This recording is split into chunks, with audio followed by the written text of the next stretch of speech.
nessuno ci può dire con che simbolo dobbiamo correre, questo noi abbiamo il simbolo di Forza Italia, come ho sempre detto ci sarà una lista di Forza Italia che correrà per il Comune di Padova e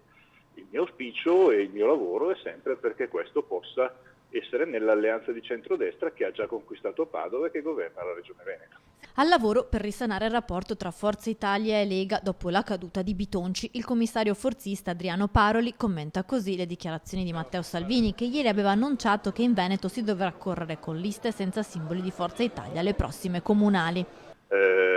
Siamo tutti consapevoli che quello che è accaduto a Padova sia stato grave. Un segnale Forza Italia l'ha già dato con l'espulsione di 2 ex consiglieri comunali, Bianzale e Pasqualetto, che firmarono le dimissioni che portarono alla caduta di Bitonci, ma per la Lega forse non è abbastanza. Non è un momento di allegria e piacevole per il partito, un momento in cui comunque c'è l'espulsione di 2 consiglieri comunali, però è un momento in cui era giusto fare chiarezza. Nella nota Salvini precisava inoltre che nelle eventuali liste civiche di Forza Italia non ci sarebbero dovuti essere i nomi di chi aveva partecipato alle gestioni precedenti, ma per il commissario Paroli non è in discussione la possibilità di ricandidare chi si è dimostrato leale con la Lega. Non è neanche,